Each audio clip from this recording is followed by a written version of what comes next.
After Clear Sky shut the bed, GSC World decided to pull back harder than the whiplash-inducing ending of that game, and develop their next game called Pripyat properly. 2 years later, in 2009, the third installment of Stalker series releases, and... Blin! It's good! Learning from the mistakes of the middle installment, GSC threw out the stuff that didn't work and kept a few things that did, and thus we have Call of Pripyat. Don your radiation suit, Stalker, we're going back to the zone! The game starts out with a recap-style slideshow montage which reintroduces the plot of Stalker.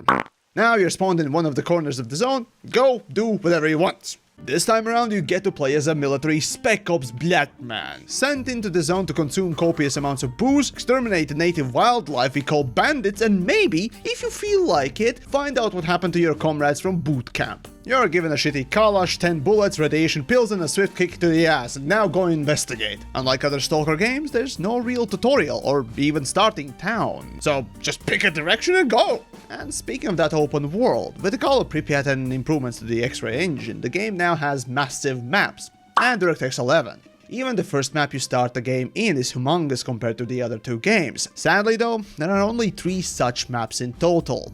ZONE, Yarno, and of course the dead city of Pripyat.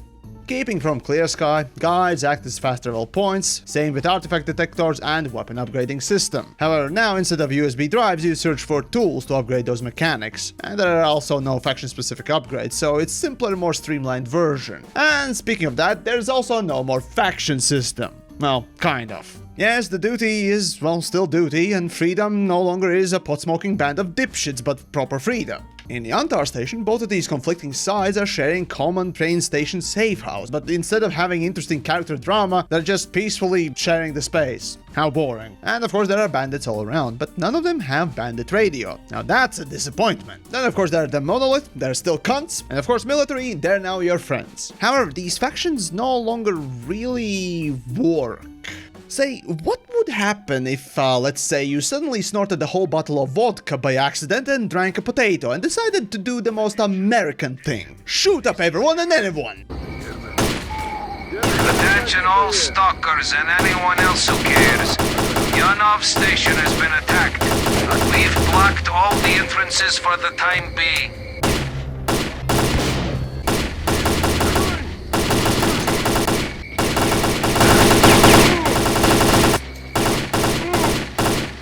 Attention all stalkers and anyone else who cares. Yanov is secure again. You're welcome to visit anytime. Yep, nothing. The AI and factions really just quote-unquote forgive you. There really is no penalty for being a murder hobo.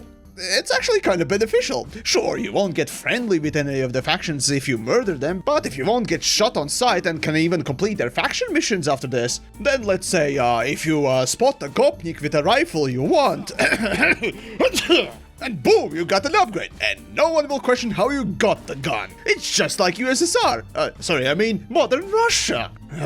Well, faction systems in games often suck ass harder than Urlas in Latvia. It does make the world at least react a little bit more than, oh, 5 hours have passed? Yep, the statute's up. Your crimes of mass gopnicide are forgiven. Welcome back. On the bright side, at least the AI is not as drastically pizziet as in Clear Sky with pinpoint grenades and super stray shot Huisos headshots. On the hardest difficulty, the gameplay actually is well balanced. Well, mostly.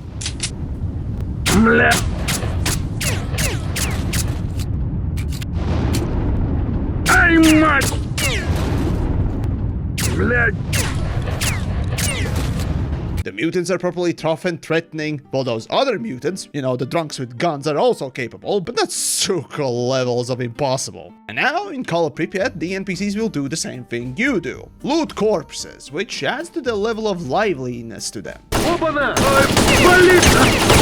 Especially when you kill them. Also, now instead of random stashes that pop up as you loot dead bodies, there are static stashes in the game world, and if you're keen-eyed, or read the wiki, you could find. However, no random spawning stashes also means that the world gets emptier after you loot it. Of course, there are other smaller changes that improve the game, so let me just run you through them. There are beds, so why not sleep in them, right? So yes, the time skip is finally here. Hunger meter is also back, adding a little bit of that immersion. Pills are now also consumable. They give small temporary buffs. I honestly can take or leave them. Also, food, health kits and bandages now slowly replenish your health instead. This adds a little bit of that hardcoriness to survival in the zone. Movement coding seems to have been improved, random emissions still exist and are just as useless, and sadly, there are less voiced characters around too. And finally, the gun degradation system seemed to have been rebalanced so that now weapons, even the starting blade pistols, are more accurate, but as they degrade, random spray or inaccurate shots appear more and more, pushing you to do upgrades for your guns a bit more, basically further refining Stalker's unique weapon-based progression.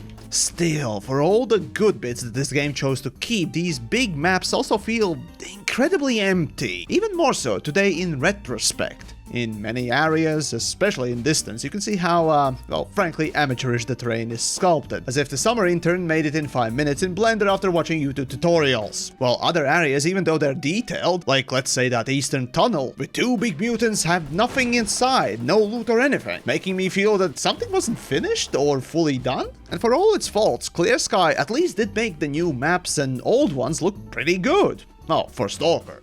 Yeah, you ain't gonna match the level of quality for this, or hell, even this. Even compared to itself, Call of Pripyat, well, it just looks half-assed when you're not in locations that are modeled after real-world counterparts. Pair that with the lack of enemies, mutants, anomalies, or hell, even stashes, these big maps, especially the dead city of Pripyat, just simply feel empty, but in a very boring way.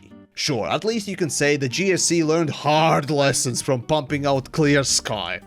But did they really?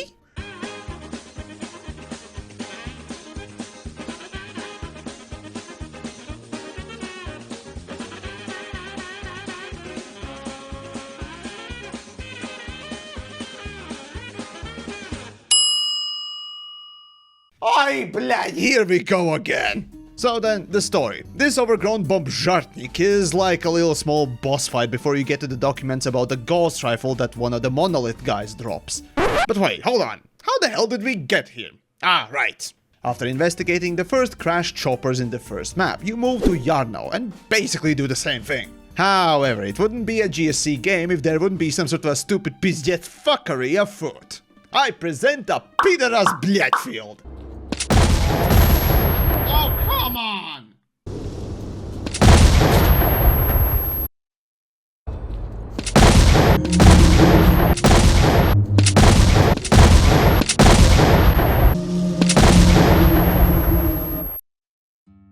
I shit you not, this is how you will be traversing the minefield. As far as I can tell, in-game there is no hint, guide or clue to navigate this shit, except for abusing the poor quick save button. Even the game seems to feel sorry for you and spawns in a bunch of mutants to demine the fucking thing after you reach the chopper. God damn it! And then, later as you finally get to Pripyat, you meet the surviving military comrades and go investigate Monolith. And then, I got to this point.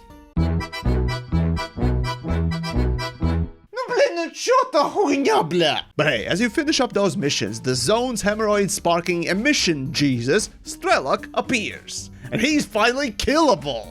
But, long story short, anomalies shut down the choppers you investigated. Military thought that they had a safe passageway planned out, but as Strelok reveals, every emission randomizes anomaly locations. Except for the ones in-game, after emissions. Funny that. Anyways, now with the proper safe passage known, you can exfiltrate with the remainder of your military comrades and Strelok. Whoops, the Peter's dead. Oh well. It's cool that you can spend such a long time exploring Pripyat. Do a cool stealth sniping mission during an arms deal that reminds me awful lot like one other game. Target is down. Nice shot, Lieutenant. Yet, even that's not safe for the game's janky fuckery. And despite the good, memorable events, what disappointed me most was the fact the game felt, well, empty still. But you know what annoyed me the most from back in the day?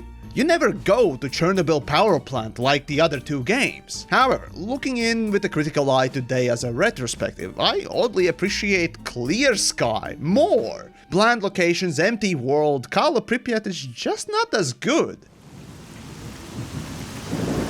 And yet, all the criticisms I lay upon it, it's still a fantastic Stalker game, just as evocative and very much atmospheric. However, it seems that GSC, after Clear Sky, overcorrected so hard that this game is left kinda desolate, and not in a good way.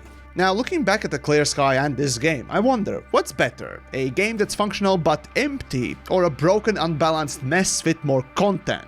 Well, as Steam reviews shows us, it's definitely the former that's best received. We still appreciate games that are more stable, better made with fewer mechanics and pieces of content than loads of unfinished, broken and half-assed ideas. And yes, that was a dig at Star Citizen, but also to the wider gaming industry today. I would seriously consider going back and playing more Clear Sky.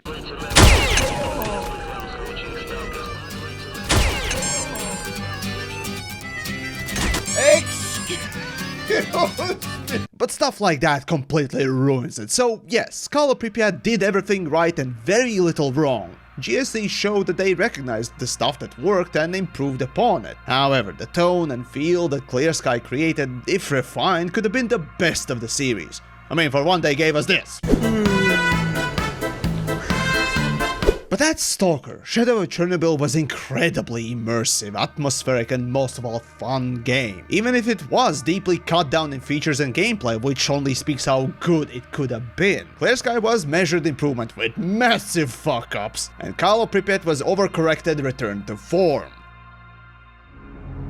Now, every time I make a video about Stalker or even mention it, there's always somebody who mentions either Gamma, Anomaly or Lost Alpha mods. And yes, Stalker experience only gets better from here on. See, one day I did try out Lost Alpha, the very real version that was Shadow of Chernobyl, or at least what it was supposed to be in 2004, when Half-Life launched, before it ended up being cut down, and holy shit, it's amazing! Super unbalanced in the word game design or structure, nowhere in sight, but it's just so good! Well, except when you get a car, then it's really bad time, but even so, Stalker is amazing and it started with one beautiful idea. What if Chernobyl, but with radiation magic?